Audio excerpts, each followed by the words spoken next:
Hello students, class 12th, subject biology, chapter 6, molecular basis of inheritance, topic 4, DNA replication। बच्चों, आज हम आपको chapter 6 का टॉपिक 4 यानी कि डीएनए रेप्लिकेशन को एक्सप्लेन कराएंगे। डीएनए रेप्लिकेशन बच्चों, सबसे पहले हमें पता होना चाहिए कि जो रेप्लिकेशन होता है उसका मतलब क्या होता है। डीएनए रेप्लिकेशन का मतलब होता है आपके सामने एक फ्लो चार्ट यानी कि एक माइंड मैप तैयार किया गया है जो आपको बिल्कुल आसानी से बहुत छोटी छोटी चीज़ें जो हैं वो बहुत अच्छे से समझ में आ जाएंगी। तो सबसे पहले रेप्लिकेशन देखते हैं कि रेप्लिकेशन का मतलब होता क्या है। ठीक है, रेप्लिकेशन का मतलब होता है जब डीएनए से डीएनए बनता है। ठीक है, डीएनए से जब डीएनए बनता है तो इस प्रोसेस को रेप्लिकेशन कहा जाता है। जैसे कि इससे पहली जो वीडियो बनाई थी मैंने, उसमें मैंने आपको बताया था जब डीएनए से आरएनए बनेगा तो वो प्रोसेस कहलाएगा ट्रांसक्रिप्शन। जब आरएनए से प्रोटीन सिंथेसिस बनता है तो वो प्रोसेस कहलाता है ट्रांसलेशन।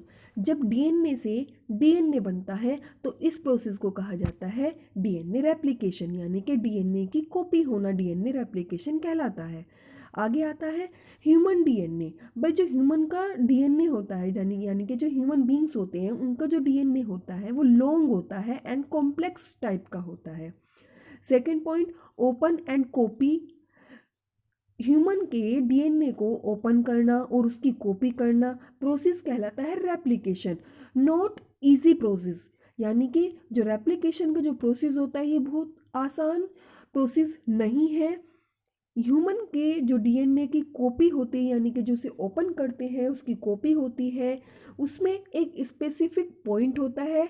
किसमें? ह्यूमन के जो डीएनए में, ह्यूमन बींग्स का जो डीएनए होता है उसमें एक स्पेसिफिक पॉइंट होता है जिसको क्या कहा जाता है? ORI, यानी कि ओरिजिन ऑफ रेप्लिकेशन कहा जाता है। आपके सामने एक डीएनए का डायग्राम बना हुआ है। डीएनए की जो स्ट्रक्चर होती है वो उसमें दो स्टैंड होते हैं, 5' 3'। ठीक है, और ये दोनों ही स्टैंड जो होते हैं ये आपस में फोल्ड होते हैं। ठीक है, और इनके बीच में एक स्पेसिफिक पॉइंट बना हुआ है जो डॉट के जैसा है और उस स्पेसिफिक पॉइंट को कहा जाता है ORI, यानी कि ओरी, और इसकी फुल फॉर्म होती है ओरिजिन ऑफ रेप्लिकेशन। जो ओरिजिन ऑफ रेप्लिकेशन होता है ये एक अनवाइंडिंग स्ट्रक्चर होती है, यानी कि इसमें दोनों ओर जो प्रोसेस होता है वो दोनों ओर चलता है। ठीक है, और इसमें क्या होता है कि जो हमारा फोर्क बनता है, रेप्लिकेशन फोर्क बनता है, वाई शेप का बनता है, वो दोनों साइड बनता है।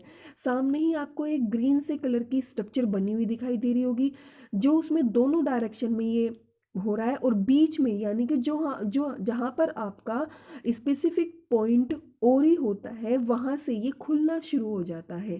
ठीक है, और जैसे ही ये खुलना शुरू हो जाता है तो दोनों सिरों पर वाई शेप की स्ट्रक्चर बन जाती है जिसको रेप्लिकेशन फोर्क कहा जाता है। देखिए यहाँ पे मैंने रेड पेन से बनाया हुआ है, वाई शेप बनी हुई है, दोनों साइड वाई शेप बनी हुई है, इसको कहा जाता है रेप्लिकेशन फोर्क कहा जाता है। ठीक है बच्चों, नेक्स्ट टॉपिक आता है हमारा DNA replication. DNA replication, origin of replication. तो इसमें फर्स्ट पॉइंट आता है आपका DNA replication start at a point called origin, यानी कि जो डीएनए रेप्लिकेशन होता है उसमें स्टार्टिंग जो पॉइंट होता है यानी कि जहाँ से डीएनए रेप्लिकेशन स्टार्ट होता है उस पॉइंट को ओरिजिन कहा जाता है। क्या कहा जाता है? ओरिजिन कहा जाता है। A unit of replication with one origin is called a replicon, यानी कि रेप्लिकेशन की एक यूनिट यानी कि रेप्लिकेशन की एक ओरिजिन यूनिट को क्या कहा जाता है? रेप्लिकोन कहा जाता है। क्या कहा जाता है? रेप्लिकोन कहा जाता है। आपके सामने एक डायग्राम बना हुआ है, उस डायग्राम में मैंने एक रेप्लिकेशन फोर्क बनाया हुआ है। ठीक है, रेप्लिकेशन जो जैसा आपने ऊपर वाले डायग्राम में, ग्रीन वाले डायग्राम में देखा था, वो बीच वाला हिस्सा वो उसकी ये स्ट्रक्चर बनाई हुई है, यानी कि इसमें दो स्टैंड है, एक 5' 3' और 3' 5' यानी कि डायरेक्शन आपकी 2 दिखाई हुई है। रेप्लिकेशन फोर्क का डायग्राम है और दोनों ही साइड अगर हम देखते हैं जहाँ से ये फूला हुआ नज़र आता है वहाँ पर अगर हम देखते हैं तो वाई शेप बनी हुई है। ठीक है। और इसमें दोनों ही डायरेक्शन में ये काम चलता रहता है। बीच में एक स्पेसिफिक पॉइंट होता है जिसको ओरी कहा जाता है, ठीक है, यानी कि ओरिजिन ऑफ स्पीसीज कहा जाता है, ओरिजिन ऑफ रेप्लिकेशन कहा जाता है। और इसमें एक वो प्रोसेस जो कंटिन्यूअस चलता है, मतलब जिसमें कोई भी खंड नहीं होता, उसको लीडिंग स्टैंड कहते हैं। और जो छोटे छोटे खंडों में बटा हुआ होता है उसको लैगिंग स्टैंड कहा जाता है। ओके बच्चों, नेक्स्ट पॉइंट आता है आपका, during replication the two stand unwind and, यानी कि रेप्लिकेशन में दो अनवाइंड स्टैंड बनते हैं जो कि क्या सेपरेट करते हैं, यानी कि उसे बीच से तोड़ते हैं, हाइड्रोजन बॉन्ड को बीच से तोड़ते हैं। समझ में आया? यानी कि रेप्लिकेशन प्रोसेस में, जो रेप्लिकेशन प्रोसेस होता है उसमें जो दो स्टैंड होते हैं उनको अलग करने का जो काम करता है, यानी कि हाइड्रोजन बॉन्ड को जो तोड़ता है वो किसकी प्रेजेंस में होता है? एक एंजाइम होता है हेलिकेज, ठीक है, उसकी प्रेजेंस में होता है। ये आप बहुत नोट कर लेना, एमसीक्यूज में आ सकता है क्वेश्चन कि जो डीएनए रेप्लिकेशन होता है उसमें हाइड्रोजन बॉन्ड किस एंजाइम की प्रेजेंस में ब्रेक होते हैं, तो वो किसकी उसमें ब्रेक होते हैं? हेलिकेज। नेक्स्ट पॉइंट आता है आपका, the separated stand act as a template for the synthesis of new stand. जो सेपरेटेड स्टैंड होती है, यानी कि जो अलग हो चुके स्टैंड हैं, वो एक टेम्पलेट की तरह एक नया स्टैंड बना लेते हैं। DNA replication in the 5-3' direction, और जो डीएनए रेप्लिकेशन की जो डायरेक्शन होती है वो 5' से 3' होती है। आगे आता है डीएनए रेप्लिकेशन। इसमें फर्स्ट पॉइंट आता है, firstly a small RNA primer is synthesised, an enzyme primase produces the primer. भाई सबसे पहले जो स्मॉल आरएनए प्राइमर होता है वो बनना शुरू होता है, और किस एंजाइम की हेल्प से? प्राइमेज की हेल्प से। और क्या प्रोड्यूस करता है? वो प्राइमर को प्रोड्यूस करता है।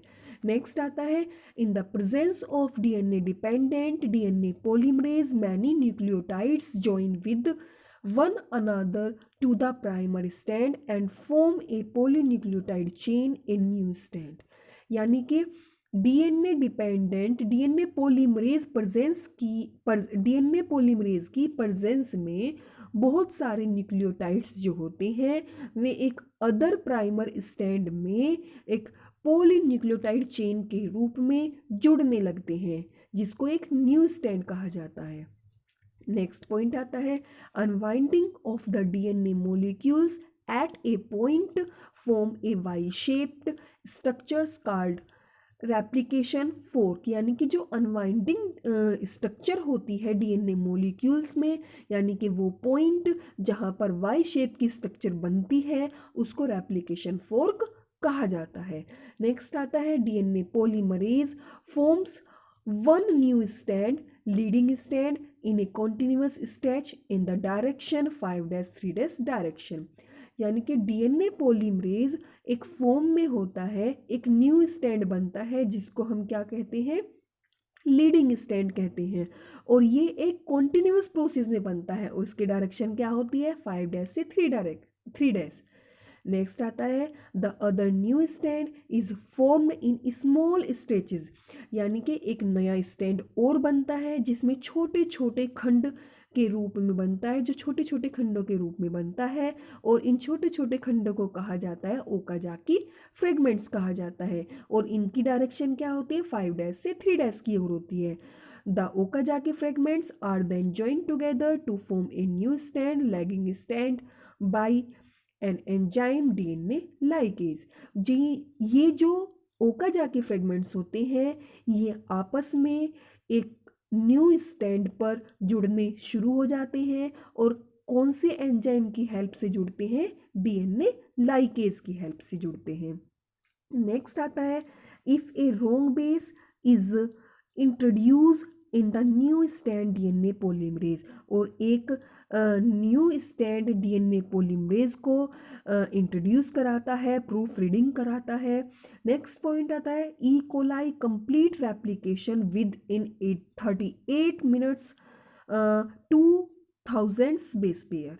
यानी कि जो ई कोलाई यानी कि इस्चीरिया कोलाई जो होता है वो रेप्लिकेशन प्रोसेस को 38 मिनट्स में कंप्लीट कर लेता है और कितने बेस पेयर बनाता है, 2000 बेस पेयर बनाता है, यानी कि 20,000।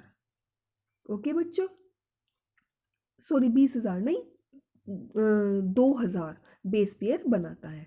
ओके बच्चों, आज ही मैंने आपको रेप्लिकेशन टॉपिक पढ़ाया है। ठीक है, अगर कुछ चीज़ें ऐसी हैं जो आपको समझ नहीं आई हैं तो आप मैसेज में पूछ सकते हैं। ओके बच्चों, थैंक यू सो मच।